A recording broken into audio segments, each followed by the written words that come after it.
Сағд ибн Әбу Уаққас та мұсылман. Сағд ибн Әбу Уаққас сол тұста 17 жасар бозбала еді. Бір күні түсінде тас түнек қараңғыда адасып жүріп, кенеттен жап-жарық айдың туғанын көреді. Айдың сәулесін бетке алып жолға түседі. Алдында Әзірет Зайд ибн Хариса, Әзірет Әли және Әзірет Әбу Бәкір кетіп барады екен. Оларды қуып жетіп, сіздер мұнда қашан келдіңіздер деп сұрайды. Олар бір ауыздан, біз де сенен сәл бұрын келдік деп жауап береді. Арадан 3 күн өткен соң Әзірет Әбу Бәкірмен ойда жоқта кездесіп, исламият жайлы естиді. Өзіне беймәлім дүниенің қызығына берілген Әбу Уаққастың ұлы Сағд Әзірет Әбу Бәкірге еріп пайғамбарымызға барады. Мұхаммедті саллаллаху алейхи уассалам ақиқатты ақтарып, оны баурай түсті.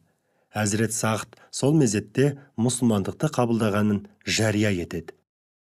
Әзірет Сағдтың ата-тегі әкесі жағынан да, нағашы жағынан да Әзіреті Мұхаммедке саллаллаху алейхи уассалам туыстас болып келеді. Екеуінің де анасы Зухра руынан болғандықтан бір-біріне бөле. Осы себепті Әзіреті Мұхаммед саллаллаху алейхи уассалам ылғида нағашы болса Сағдтай болсын деп жиі айтады екен. Алайда Әзірет Сағдтың мұсылмандықты қабылдауы анасы Хамнаға ұнамады. Ұлы аталарының дінінен безіп, аналарының ризалығынсыз басқа сенімді қабылдауы қалай? Ұлына әрдайым сөзін тыңдатып келген Хамна қалайда Сағдты пұтқа табындырып, өз дегенін жасатпақ болады. Осы ниетпен бір күні баласына, сенің Аллаң ата-анаға, туған-туысқанға жақсылық жаса, оларды ренжітпе деп бұйырады дейсің, өзің басқаша істейсің. Мұхаммедтің саллаллаху алейхи уассалам дінін тастап, пұттарымызға қайта оралып, бас имесең, мен аштық жариялайым. Сонан соң сен өз анасының өліміне себепкер болған залым ата-анасың деді. Әзірет Сағд бұл күнге дейін анасының айтқанын екі етіп көрмеген. Бірақ анасының бұл жолғы тілегі тіпті орынсыз еді. Өйткені ол Аллаға иман келтіріп, елшісіне жан жүрегімен беріліп, не істесе де иман шеңберінде жасауға бекінгенді. Анасына, анашым, күні бүгінге дейін тілазарлық жасамаппын. Мен ендігі жерде ақиқат әмірге мойынсұндым. Егер сенің 100 жаның болса, әр біреуін исламнан бездіру үшін құрбан етсең де, мен дінімнен қайтпаған болар ем. Себебі мен үшін иман ең қымбат қазына, ол кез келгенге бұйырмайтын сыбаға. Ал сен болсаң, қайдағы бір меңіреу пұттар үшін ақиқатты белінен басқың келеді. Бұл ойың 100 рет аштық жарияласаң да жүзеге аса қоймас. Айтқанымнан қайтпаймын десең, өзің біл деді. Ұлының дініне беріктігіне көзі жеткен Хамна жеңілгенін мойындайды. Бұл Хамнаның жеңілісі емес, иманның күпірден басым түсуінің көрінісі еді. Осы оқиғадан соң Алла тағала Әнкабут сүресінің 8-ші аятын түсіріп, әдеп, ата-анаға құрмет мәселесінде мұсылмандық өлшемді белгіледі. Біз адам баласына ата-анасына жақсылық жасауды өсиет еттік. Алайда олар менен өзгенің шын құдай бола алмайтындығы жайлы іліміңе қайшы келетін соқыр сенімді ұстанып, сені маған серік қосуға итермелесе, ондай жағдайда ол екеуіне мойын ұсынба.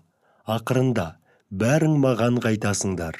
Сонда дүниеде не істеп, не қойғандарыңды өздеріңе түгелдей айтып беремін. Артынан жауапқа тартып, жақсы жаман барлық істеріңнің қарымын қайтарамын. Хамна мұнымен де тынбай, ішін өртеген ыза оны тағы да жамандыққа итермеледі. Бір күні Әзірет Сағд намаз қылып жатқанда, көрші көлемін шақырып, үйдің есік терезесін мықтап бекіттірді де, я дініңнен безерсің, я өлерсің деп, көңілін күпір басқан ана бар даусымен байбалам салды.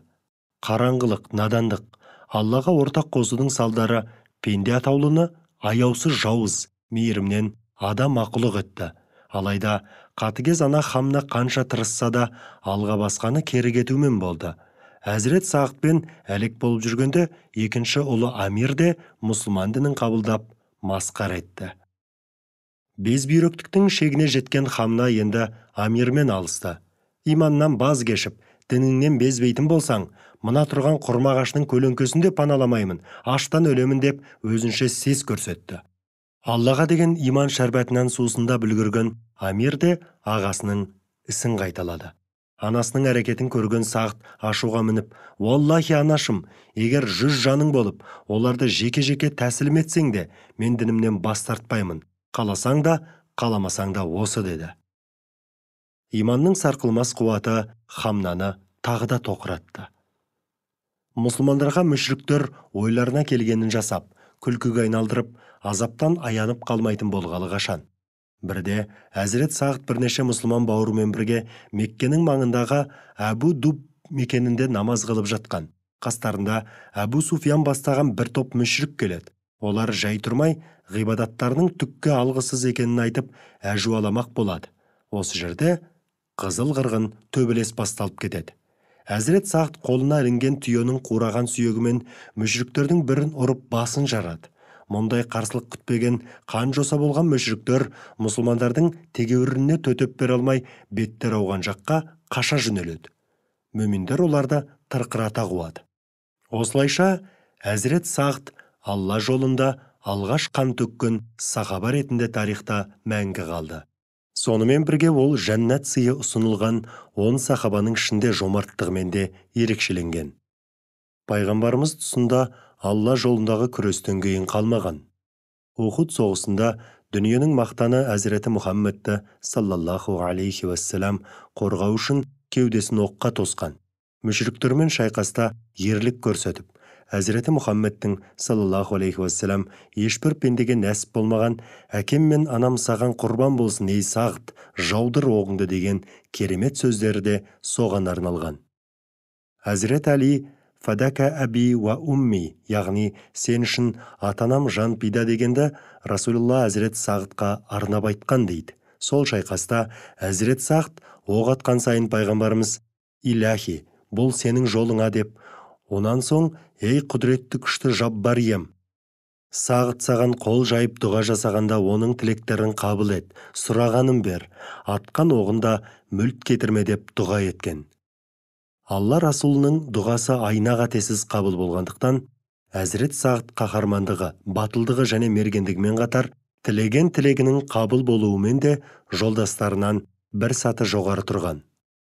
Ислам дұшпандары оның қылышымен оғынан қорықса, айналасындағылар дұға батасынан сескенетін, оны ренжітпеуге тырысатын. Жалындаған жас шағында иманға келген Әзірет Сағд өмірінің соңына дейін исламға қызмет етті.